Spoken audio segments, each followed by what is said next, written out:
Si vous observez la célèbre chambre du roi, vous constaterez que ses murs et son plafond sont entièrement constitués d'énormes blocs de granit. Chacun de ces blocs pèse 70 tonnes.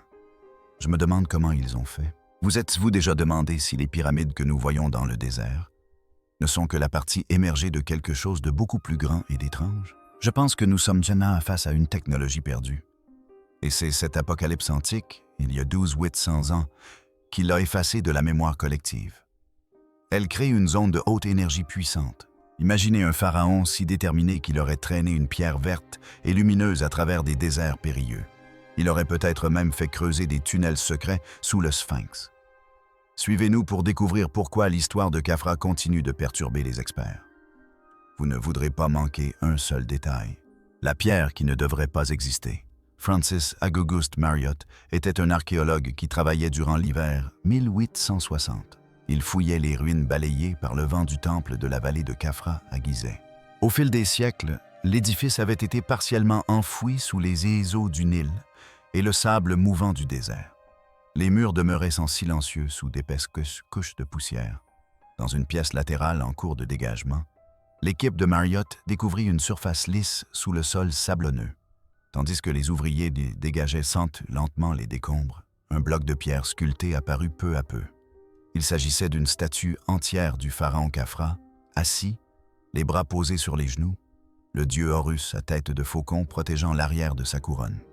Elle était restée cachée pendant des millénaires, comme si le désert lui-même veillait sur elle. Marriott fut stupéfait de constater que la statue et la pierre qui la composait étaient encore intactes. Le complexe pyramidal de Khafra était principalement construit en calcaire de Gizeh, provenant de la région.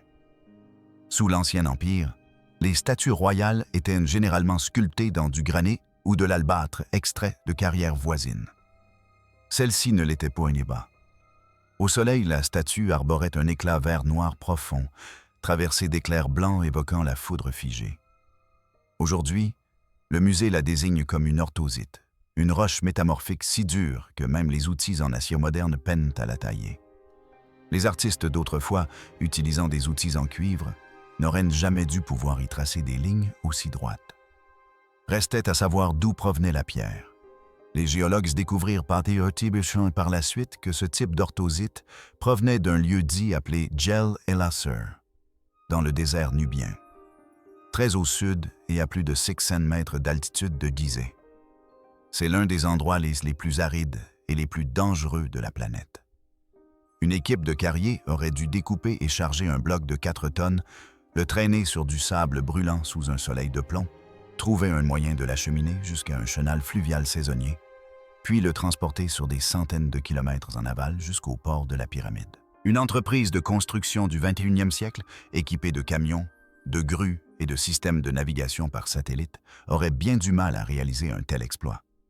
Pourtant, il y a plus de 400-500 ans, ce travail a été accompli à l'aide de traîneaux, de cordes et du savoir-faire de milliers d'ouvriers.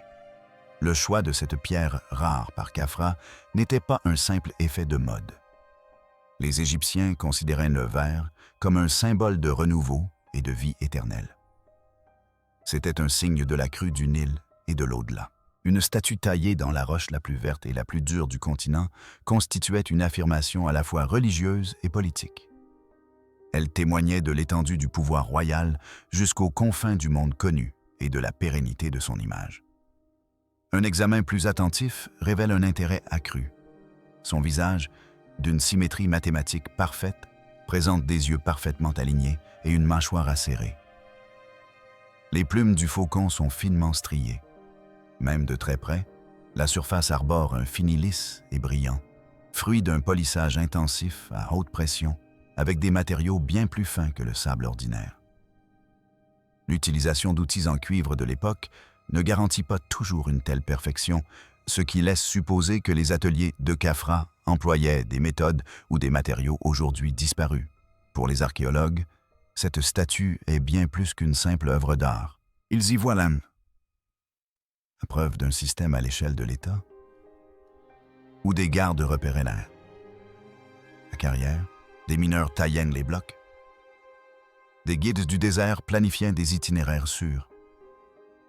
Des flottes fluviales organisaient leurs voyages en fonction des crues du Nil. Des administrateurs veillaient à l'approvisionnement en eau et en nourriture, et des inspecteurs garantissaient de la qualité. Cela montre que le royaume planifiait et pensait à l'échelle industrielle bien avant que le terme « industrie » ne soit employé. Et si une simple sculpture pouvait nécessiter autant de puissance et de précision, que nous apprendrait le bâtiment qui l'abritait sur l'ensemble du gouvernement de Khafra? L'atelier de taille de pierre de Khafra, pourtant bien visible, se cache au cœur du complexe pyramidal. Le temple de la vallée, paisible en apparence, recèle pourtant les pierres témoins d'une ambition démesurée. Chaque mur est constitué d'énormes blocs de calcaire et de granit, dont certains pèsent plus de 100 tonnes. Les blocs sont taillés avec une telle précision que leurs bords s'emboîtent parfaitement, sans colle. Construit il y a 401, ce mur a résisté aux inondations, aux tremblements de terre et aux mouvements de sable, et les joints restent quasiment invisibles. Cela montre qu'ils ont soigneusement façonné et posé chaque bloc, même si la plupart des gens utilisaient encore des briques de terre crue à l'époque. Un autre trésor se trouve au sol. On y distingue une vingtaine de cavités rectangulaires profondes, creusées à même la roche calcaire. Leur espacement suggère qu'elles soutenaient autrefois une salle remplie de statues royales. Les archéologues pensent que chaque cavité abritait une statue de Khafra assis, alignée comme une allée de garde. Ce type d'aménagement révèle que le temple était bien plus qu'un simple lieu de cérémonie. Il servait également à exposer des sculptures royales produites en série, ce qui nécessitait des ateliers bien organisés et des règles strictes pour garantir l'uniformité de chaque pièce. Des traces de ces ateliers subsistent encore aujourd'hui. Sur un mur, des fragments de figures inachevées présentent des abrasions parallèles et des lignes de polissage en spirale. Ce sont les marques de tailleurs de pierre d'autrefois, qui savaient utiliser des abrasifs spéciaux et une barbotine à base d'eau pour lisser le granit. Il existe des preuves que des équipes de sculpteurs travaillaient ensemble sur des pièces identiques, à la manière d'une chaîne de production, des siècles avant l'apparition des ateliers. Les outils qui ont laissé ces traces étaient conçus pour être rapides et performants. Le fait que toutes les statues conservées présentent la même finition est révélateur. Les ailes de l'aigle, les yeux et la couronne affichent le même niveau de brillance et la même précision de coupe. Pour atteindre un tel niveau de précision dans des dizaines d'ateliers différents, des règles de contrôle qualité strictes ont dû être appliquées. Le contremaître devait vérifier chaque étape du processus avant qu'une statue ne soit acceptée pour le temple. Il ne s'agissait pas d'un artisanat fruit d'essais et d'erreurs, mais d'une production organisée et reproductible, supervisée depuis un lieu unique. Comment expliquer l'apparition d'un tel niveau de maîtrise sous le règne de Khafra, son apogée au temple de la vallée, puis son déclin quasi immédiat après sa mort? Ce phénomène intrigue les historiens. Aucun pharaon ultérieur ne parvint jamais à recréer cette même combinaison de sculptures de haute qualité, de production en série et de construction mégalithique. Contrairement à une idée répandue, la technologie ne progresse pas lentement sur des centaines d'années. Il s'agit plutôt d'une explosion soudaine d'efficacité industrielle survenue au milieu de l'âge du bronze, puis disparue comme si le projet avait été abandonné. L'Égypte de Khafra. Ce n'était pas seulement déplacer de grosses pierres, comme en témoigne le temple de la vallée. Cela impliquait aussi la gestion des chaînes d'approvisionnement, la formation de spécialistes et l'application de normes uniformes à une échelle étonnamment moderne. Les murs sont toujours là, tel un sol d'usine fossilisé, figé dans la pierre. Ils nous rappellent que des pans entiers du savoir peuvent surgir de nulle part et disparaître sans laisser de traces. Mais la preuve la plus choquante de ce système disparu depuis longtemps ne se trouve pas dans le temple lui-même, mais dans le désert nubien, où la pierre noire verte a été découverte et où le véritable pouvoir de Khafra peut être constaté. Les secrets de la carrière du désert.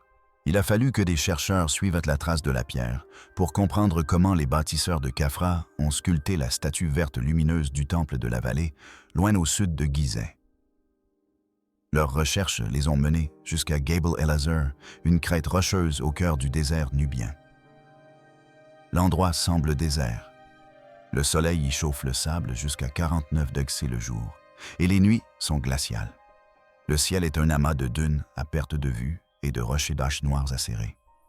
Soudain, des tempêtes de sable peuvent obscurcir le ciel et des scorpions et des vipères à cornes vivent dans le sol, rendant même le camping dangereux. Pourtant, les traces d'une ancienne main-d'œuvre sont encore visibles partout sur cette terre dangereuse. Des blocs d'orthite à moitié façonnés sont enfouis à moitié dans le sable. Leurs extrémités restent tranchantes malgré des millénaires. Certains sont gravés de lignes parfaitement droites, comme s'ils avaient été conçus pour être transportés sur des centaines de kilomètres. À proximité, des archéologues ont découvert de longues rampes de pierre aux profondes rainures parallèles. Les peintures tombales égyptiennes représentent des traces de traîneaux, mais il n'en est rien. Ces rainures sont longues, étroites et droites, avec une pente régulière, comme si elles avaient été conçues pour un système de roulement ou de glissement. Leur utilité reste un mystère. La présence de la marque royale de Khafra sur des fragments de poterie indique qu'il ne s'agit pas d'une invasion ultérieure. Des fosses de stockage en pierre servaient à entreposer des céréales séchées, de la viande salée et des jarres d'eau en argile. Ces fosses sont encore visibles aujourd'hui.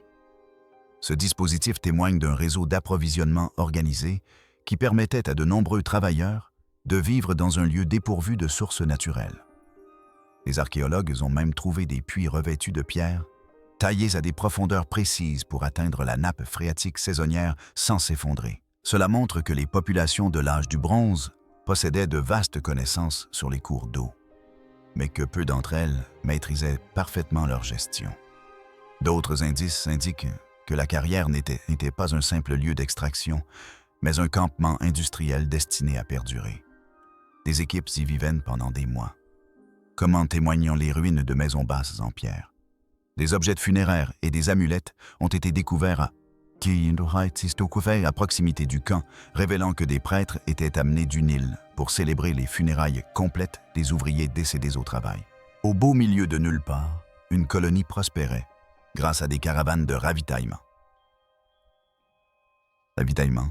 Des bateaux fluviaux et des gestionnaires connaissant parfaitement le désert.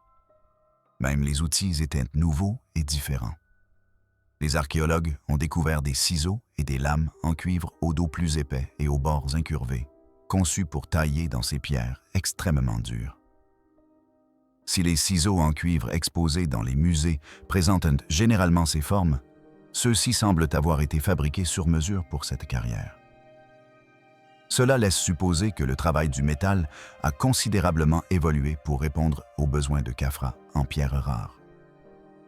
Ces rampes rainurées demeurent l'élément le plus énigmatique. Ces ouvrages s'étendent sur des kilomètres à travers le désert, gravissant et descendant des pentes douces et bien aménagées, et intégrant même des canaux de drainage pour rediriger les eaux pluviales pendant la saison des pluies.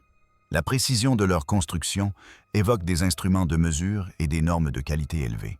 Les historiens se demandent si les ingénieurs de Khafra n'ont pas employé une méthode de transport radicalement différente, si efficace que seules les galeries creusées subsistent au lieu des centaines de transporteurs habituellement vus tirant des traîneaux. En définitive, le site de la carrière démontre que le plan de Khafra n'était pas une simple démonstration de force. Il alliait connaissances environnementales, aires de stockage modulaire, logistique hydraulique, outils spécialisés et peut-être même des technologies disparues avec son règne.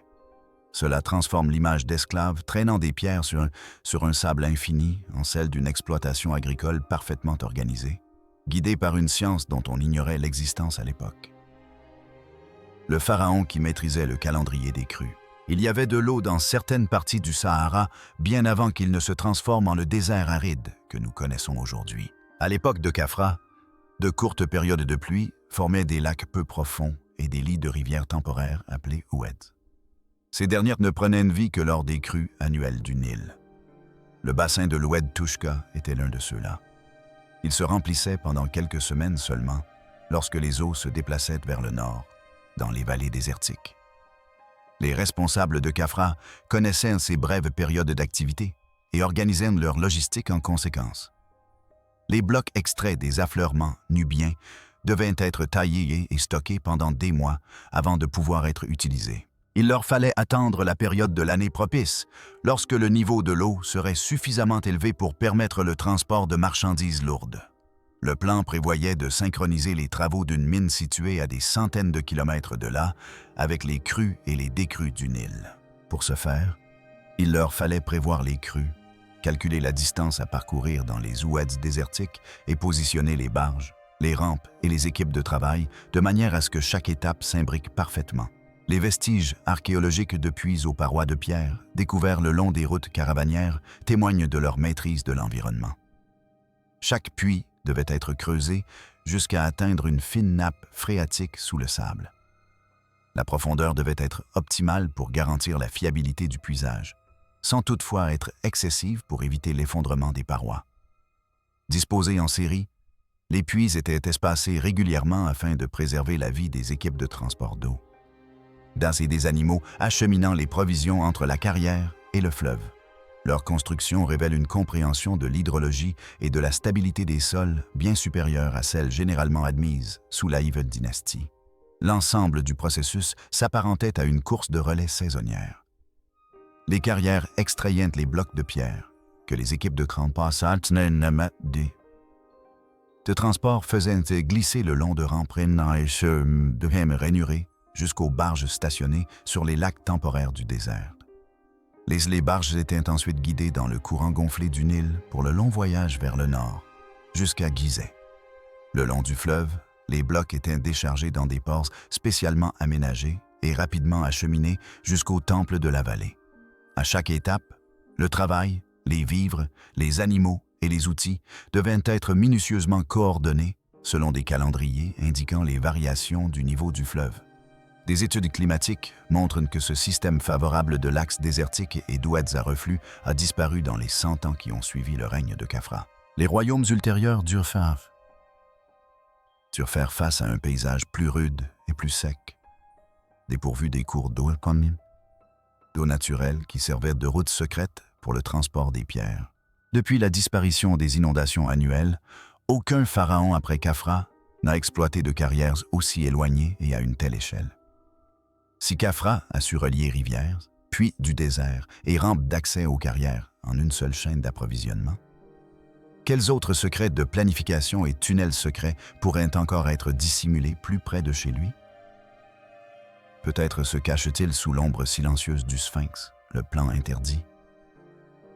Gardien silencieux, le grand Sphinx de Gizeh a toujours veillé sur la colline. Il a été sculpté dans une seule crête calcaire qui rejoignait autrefois la pyramide de Khafra. De nombreux experts affirment que le visage du monument ressemble beaucoup à celui de Khafra. Cela en fait un immense portrait du pharaon gardant son propre tombeau. Mais ce qui inquiète nombre d'experts, ce n'est pas le visage usé du Sphinx, mais ce qui pourrait se cacher sous ses pattes. Les rumeurs remontaient à près de 200 ans. En 1837, lors de fouilles sur le plateau, le colonel Howard Weiss, un officier britannique, découvrit des traces d'une porte verrouillée dissimulée dans le coffre du Sphinx. Selon les témoignages de l'époque, un étroit passage y menait. Mais il fut rapidement scellé. Des rumeurs circulaient également selon lesquelles des documents officiels y auraient été cachés par la suite. Cette histoire a alimenté les doutes quant à l'authenticité du Sphinx. Mais on ignore encore si ces récits étaient erronés, exagérés ou délibérés. Cette curiosité s'est accrue grâce aux technologies modernes. Le géoradar et la cartographie acoustique ont permis de détecter d'étranges cavités et des échos sous la statue et sur le plateau environnant. Pour l'instant, les scans ne révèlent que des espaces vides là où devrait se trouver la roche-mère. Ils ne permettent pas encore de distinguer les murs ni les passages. Certains experts pensent que ces étranges formations sont des tunnels et des chambres reliant le Sphinx à la pyramide de Khafra et au temple de la vallée. Cela suggère que l'ensemble du complexe a été construit comme un système intégré destiné aux cérémonies et au transport. La plupart des égyptologues contestent cette hypothèse et estiment que les relevés pourraient être dus à des fissures naturelles ou à d'anciennes carrières recouvertes par le sable en mouvement. Bien qu'aucune fouille n'ait prouvé l'existence de tunnels artificiels, le débat persiste, car il est difficile d'ignorer les données radar. Ce qui inquiète le plus les experts, C'est ce qui se passerait si ces tunnels étaient réels. Creuser des tunnels sûrs sous le socle sableux meuble de Gizeh aurait nécessité des connaissances bien plus approfondies qu'à l'âge du bronze concernant la pression du sol, les infiltrations d'eau et les structures de renforcement.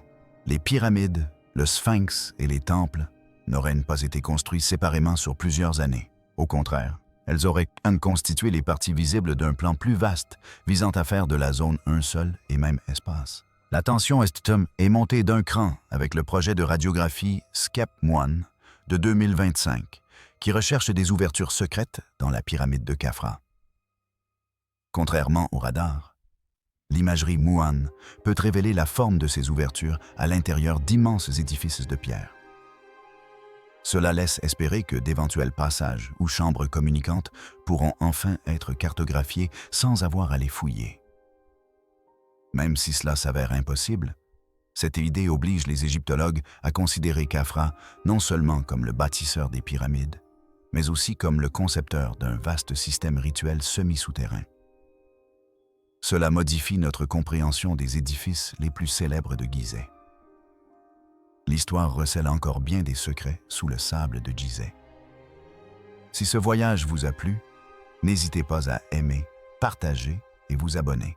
Et ne manquez pas la prochaine vidéo qui apparaît immédiatement à l'écran.